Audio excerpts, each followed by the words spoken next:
Yo creo que no hay sistema educativo en ningún país que no se someta continuamente a críticas, pero el nuestro se somete a críticas, se cambian cosas, se vuelven a someter a críticas y parece que no encontramos ese punto intermedio. Mientras tanto, mientras se cambia la ley, y hemos pasado por varias, LOE, LOCSE, etcétera, mientras se ha reformado completamente, mientras que bueno, los alumnos de la ESO acaben con determinada edad, con 16, y luego nos llega ese bachillerato y la última prueba que se cambió ha sido la de la prueba de selectividad.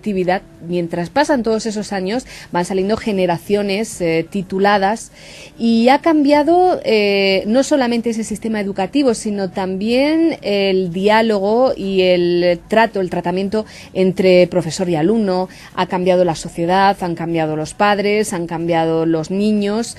Todo ha cambiado tanto que nos hace pensar en qué errores estamos cometiendo.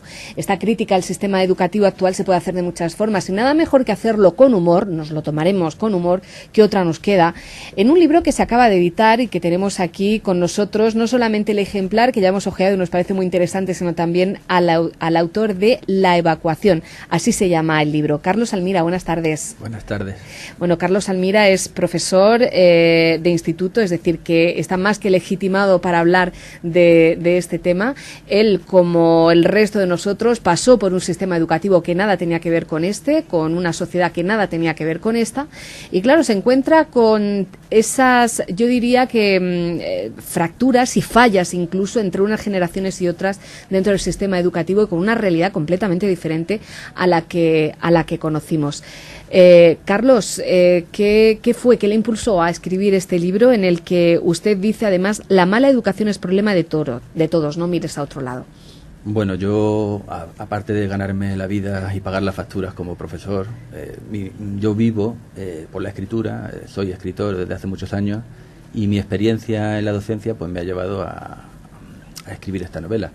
Quiero recalcar de todas maneras que se trata de un libro de ficción, una novela que incluso deriva hacia lo fantástico, en una clave satírica, que yo la he escrito pensando sobre todo en términos literarios, no como un panfleto, ni como un manifiesto, ni como un ensayo. Por otro lado, yo no soy un especialista en problemas educativos y hablo desde mi experiencia que pueda valer, por lo que pueda valer ella desde el punto de vista literario. Y nos parece muy oportuno además hacerlo en clave de humor y en forma también de novela, porque se pueden tratar los temas o lanzar los mensajes de muchas formas y además entretenernos y hacernos sonreír, ¿por qué no? Yo, el hecho de recurrir a la sátira que es un género muy antiguo desde la antigua Roma, me ha inspirado sobre todo la literatura de la antigua Unión Soviética, las novelas muy críticas, pues, El maestro y Margarita, etcétera, novelas que se hacían en un régimen totalitario para criticar utilizando el humor, o sea que tengo una tradición detrás muy muy fuerte, incluso a lo más fantástico, a los viajes de Gulliver. Él sería mi modelo, el modelo que yo he seguido desde el punto de vista de la forma y del estilo literario. Es un viaje, ¿no? Ya que hablamos de los viajes de Gulliver, en ese sentido fantástico, con unos personajes, todos ellos dentro de ese contexto de instituto, donde hay padres, donde hay profesores, y un viaje, como decimos, fantástico, pero también porque se da, ¿no? Porque esa edad y porque quizás todos recordemos esa etapa de nuestra vida en la que todo podía pasar, ¿no? Bueno, lo fantástico en este caso, aunque sea un tópico, siempre hay algo de verdad en los tópicos, la realidad supera la ficción. Es decir, que yo, aunque he hecho una novela fantástica, me parece que la realidad la supera, por desgracia, en muchos sentidos, ¿no? La sensación que uno tiene, que tengo yo cada mañana cuando voy al instituto, es la de que paso de un mundo a otro, del mundo de la normalidad, del mundo en el que cualquier persona, un electricista, un taxista, un médico, puede comprenderme y habla el mismo lenguaje y está en el mismo código que yo, a un mundo totalmente surrealista. Tampoco se trata de hacer catastrofismo, no es que yo entre al instituto y empiecen a borrar las sillas y a escupirme a la gente, que hay sitios muy problemáticos en los que yo he tenido la fortuna de no estar, sino que es un mundo que se rige por otros códigos, unos valores y unos parámetros totalmente diferentes al mundo de la sociedad que hay fuera del instituto.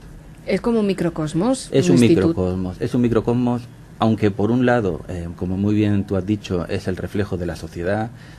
Hay que tener en cuenta que el bajo nivel académico también de alguna manera refleja una cultura de la imagen y una trivialización de los valores, de la cultura, humanística, científica, etcétera. Y de un estado de bienestar malentendido también. Un estado de bienestar que está acabándose, si es que alguna vez existió, y que nunca ha priorizado la cultura. Yo muchas veces, ironizando con compañeros míos, les decía, bueno, pero ¿tú qué quieres? Y si nosotros realmente consiguiéramos nuestro propósito y hiciéramos que los muchachos leyeran el Quijote o estudiaran la Revolución Francesa... Y disfrutaran con ello. Y disfrutaran con ello, estaríamos creando una generación totalmente inconformista, disfuncional con el sistema que hay establecido, y yo creo que nos abrirían expedientes. O sea que estamos haciendo lo que debemos. O sea, que hay cierta coherencia dentro de tanto caos, ¿no? Dentro del sistema nosotros cumplimos la función, hablo de la enseñanza media pública, no de la concertada, porque eso es otra historia.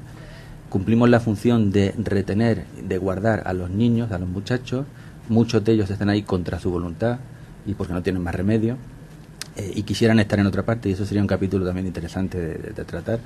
Y estamos guardando niños y dando unos barnices de cultura cada vez más superficiales, de tal manera que luego estos niños sean buenos consumidores, sean acríticos y sean perfectamente funcionales con el sistema que hay. Y muchas veces los padres pretendemos que un profesor sea también padre, que sea profesor, que sea educador, que sea monitor y que sea, pues no sé, animador sociocultural, todo, ¿no?, en uno. Eso para mí es nefasto, es una de las perversiones del sistema. Pero sucede. Sucede, es real, evidentemente. No solamente los padres, sino también la administración no docente, los medios de comunicación, la opinión pública. Parece que los profesores tenemos que educar como si fueran niños de 4 o 5 años. Yo siempre pienso que para educar a alguien en los valores profundos hay que quererlo y hay que tener una relación afectiva fuerte, como solo se puede tener dentro de la familia o de un contexto de familia desde pequeñito. Cuando a nosotros nos llegan los muchachos, nos llegan ya con esa socialización afectiva hecha hasta cierto punto. Se pretende que nosotros eduquemos, nosotros lo único que podemos hacer es enseñar. Y no nos dan no crean el contexto institucional necesario para que nosotros enseñemos. Carlos, ¿a quién va dirigido este libro? La evacuación, de la editorial Knoweth Volution. ¿A quién va? Porque claro, como es una crítica del sistema, además no sabemos con quién puede encajar, o encaja con todo el mundo precisamente por la forma en la que está escrita, novela y en clave de humor. Yo espero tener la misma suerte que tuvo Jonathan Swift con los viajes de Gulliver, que escribió él pensaba que había escrito un gran panfleto donde aparecen personajes poderosos de la época, ministros, etcétera, y de hecho huyó cuando lo escribió, se escondió, y al final resultó un libro de literatura juvenil e infantil. Pero hay quien ve incluso filosofía detrás de él, sí, no, es todo un tratado filosófico. Es que la hay, es demoledor contra la condición humana y contra las instituciones de la época, pero la forma literaria lo ha revestido y lo ha convertido en un libro de aventuras. Yo no he pensado en hacer una crítica, como he dicho al principio, ni un panfleto contra nadie, sino simplemente en recrear de manera literaria que fuese tan agradable de leer como podía ser Los viajes de Gulliver o La isla del tesoro, por cualquier público, tanto que esté interesado en los temas de la educación como por el público en general. De todo el sistema educativo, y ya nos vamos a mojar un poquito, ¿qué es lo que menos le gusta, profesor? Profesor, gracias. Bueno, yo lo que veo más terrible es el tener que retener físicamente a muchachos de 14 y 15 años que no han cometido ningún delito y sobre los que no pesa ninguna orden judicial en un recinto cerrado en el que no quieren estar. Es decir, el sistema es tan rígido en su oferta, a estas edades me refiero, a partir de los 14 años, que esos niños, muchos de los cuales no son marginales ni andarían quemando coches, sino que simplemente quieren aprender oficios, quieren estar en otra parte aprendiendo otras cosas. Y esa parte y esas cosas, por la razón que sea, no se ofertan. Al principio has dicho que se ha reformado muchas veces, se han introducido muchas enmiendas desde los años 80 que se puso la LOCE. Es cierto, pero solo han tocado la epidermis. El fondo de la cuestión no se ha tocado. No lo ha tocado ni el PSOE, ni lo ha tocado el PP cuando ha gobernado. No lo ha tocado nadie. Y uno de los fondos de la cuestión es la destrucción de la formación profesional, el hecho de que los muchachos que quieren aprender oficios no tienen la posibilidad hasta que acaban cuarto de eso. Con 16. Con 16 años, después de estar todos los días durante 6 horas retenidos contra su voluntad, o como en un club social, entretenidos con sus compañeros, y sin ningún interés por nada de lo que hay allí se les enseña.